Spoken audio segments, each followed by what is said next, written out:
We explained the pathophysiology and clinical presentation of central nervous system infections, and given a patient with suspected meningitis, we recommended guideline concordant empiric treatment. Now, given a patient with confirmed bacterial meningitis, let's recommend pathogen-directed treatment.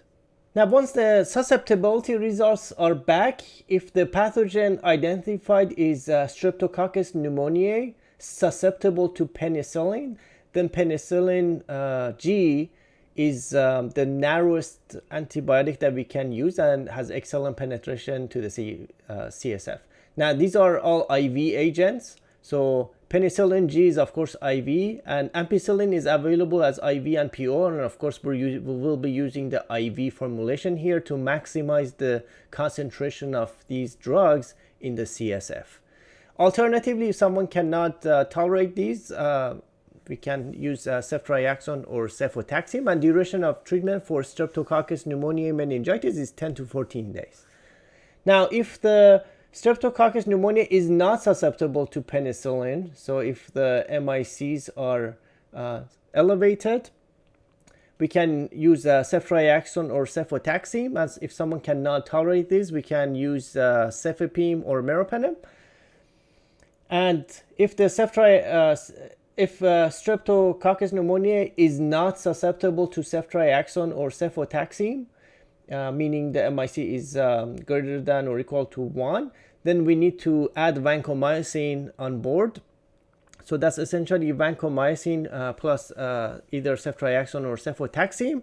And in some experts recommend also adding rifampin.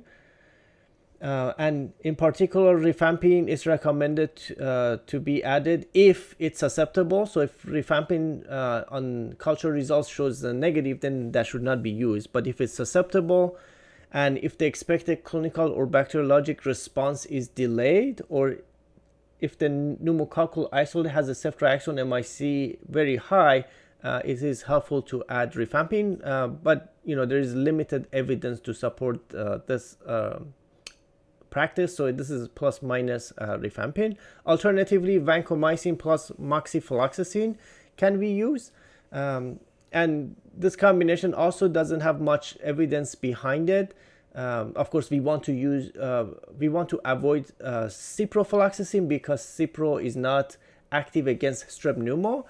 And then why not levofloxacin? In general, moxifloxacin will have lower MICs, and because we need to get enough concentrations in the CSF, it's recommended to use moxifloxacin for this in this case. If the isolated pathogen is Neisseria meningitidis susceptible to penicillin, again we use penicillin G or IV ampicillin, alternatively ceftriaxone or cefotaxime. Duration of treatment for Neisseria is 7 days.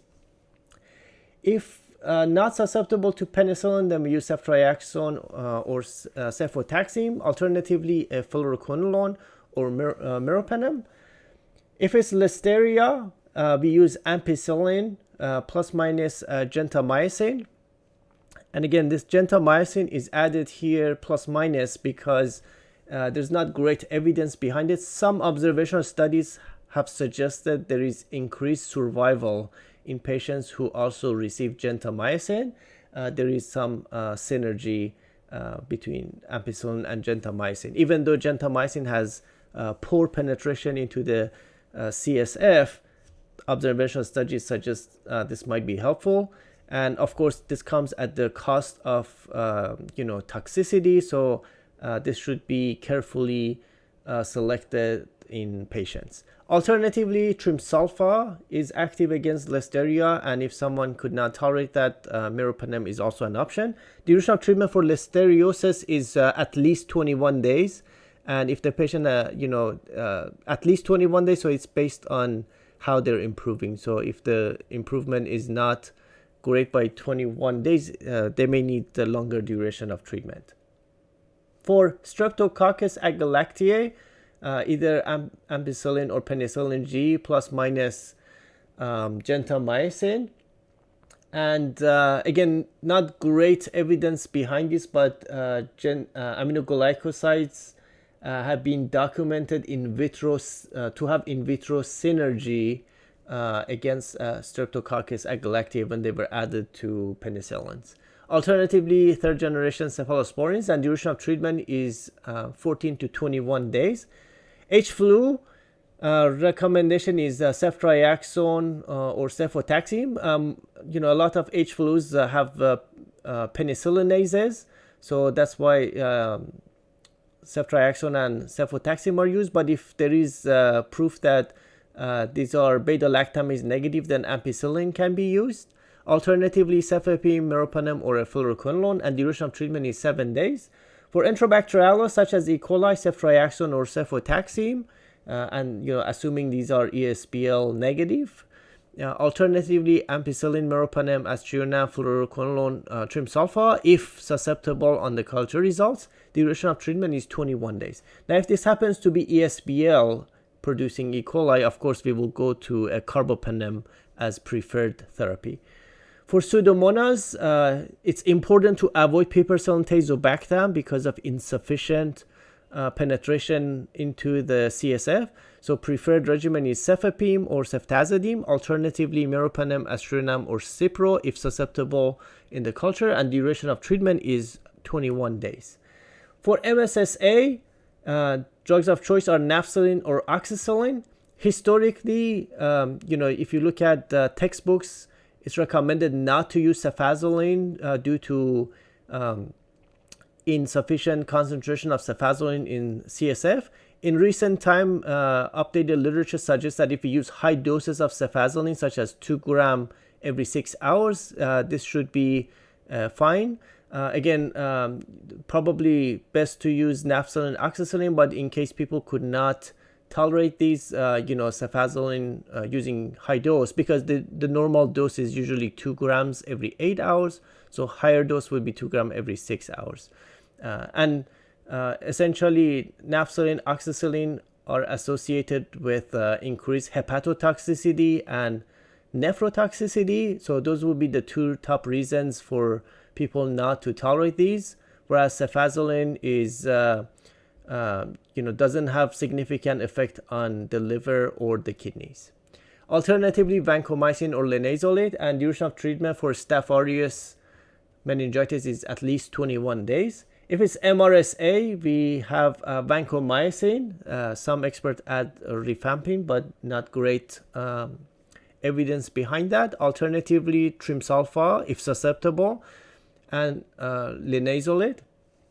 For Enterococcus that's susceptible to ampicillin, we use ampicillin plus gentamicin, and the role of gentamicin is synergy. So ampicillin alone is bacteriostatic against Enterococcus, so adding gentamicin, it makes it bactericidal together. Of course, gentamicin is has a lot of toxicities, and ceftriaxone is not active against Enterococcus, but when we use it in combination with ampicillin, again, it causes synergy. So this practice is extrapolated from treatment of endocarditis. So that's why there's a question mark. It has not necessarily been studied in meningitis, but some experts extrapolate this practice from endocarditis and use it because ceftriaxone plus ampicillin is less toxic than ampicillin plus gentamicin. Now, if ampicillin if Enterococcus is resistant to ampicillin, then we just replace ampicillin with vancomycin. Adding gentamicin may have synergistic effect. There is no evidence that adding ceftriaxone to vancomycin has synergistic effect, so that's why it's not listed here. And lastly, if we have VRE, vancomycin resistant Enterococcus, if it's also resistant to ampicillin, then we'll have to go to linezolid. And of course, this duration of treatment is 2 to 3 weeks.